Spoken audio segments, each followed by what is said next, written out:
Dinas Maritim Kerajaan Haji.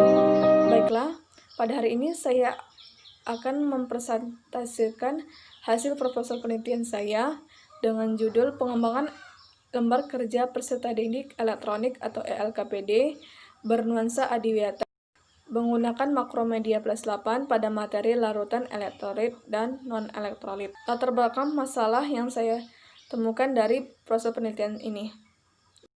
Setelah kami lakukan wawancara dan penyebaran angket di SMK Widya Kesehatan, ada 3 masalah yang kami temukan, yaitu kurangnya minat siswa terhadap materi kimia. Kemudian di SMK Widya Kesehatan sendiri belum ada media pembelajaran atau berupa LKPD untuk siswa sendiri. Kemudian adanya masalah yang kami temukan ini, makromedia plus 8 ini dapat membantu guru dan siswa juga memahami materi yang dipelajari, khususnya pada materi larutan elektrolit dan non-elektrolit.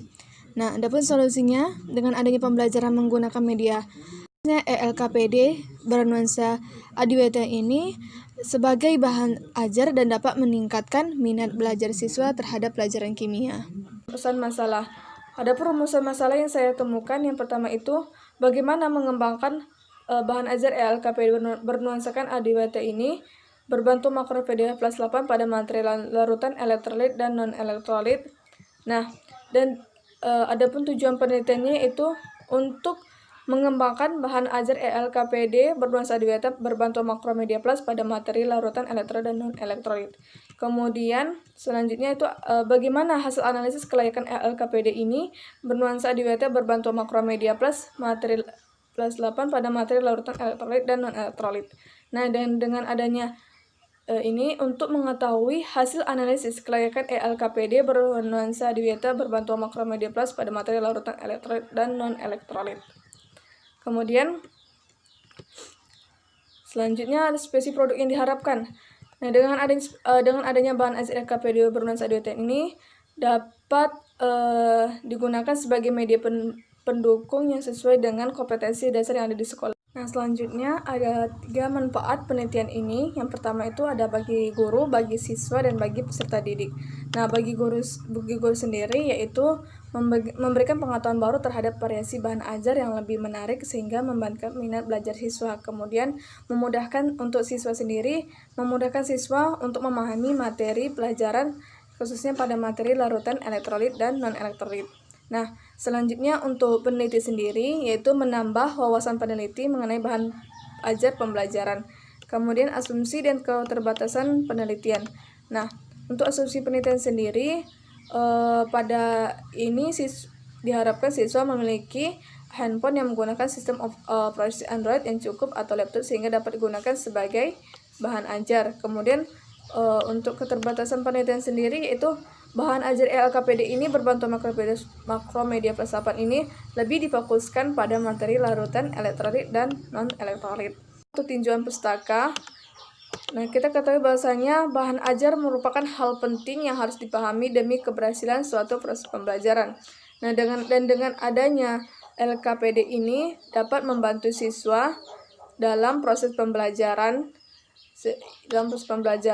di mana LKPD ini berisikan tugas-tugas yang harus dikerjakan oleh peserta didik baik pribadi maupun kelompok. Kemudian dan dengan adanya pembelajaran di lingkungan dapat membantu minat siswa dalam memahami materi kimia. Kemudian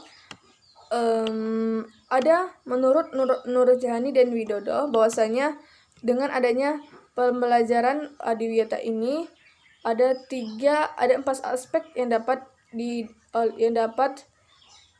mempengaruhi peserta didik. Yang pertama itu ada aspek kognitifnya, aspek efektif, dan aspek psikomotorik, kemudian aspek minat.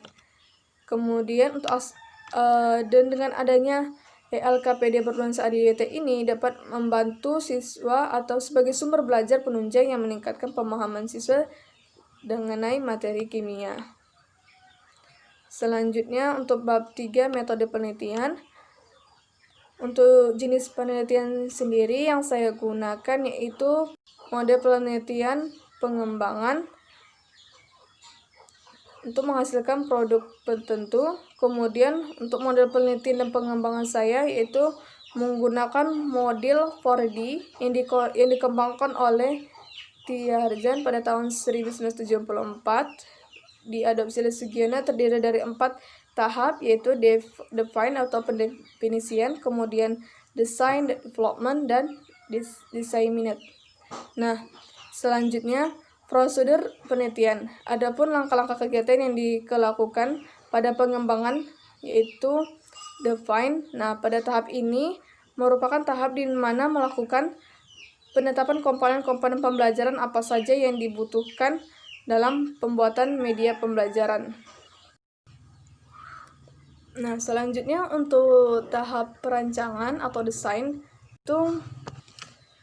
tahap ini merupakan salah satu tahap terpenting karena untuk menghasilkan bahan ajar yang valid, praktis, dan mudah dan efektif. Kemudian pada tahap perencanaan ini dilakukan penyusunan instrumen, pemilihan media, pemilihan format, dan rancangan awal. Kemudian ini ada 5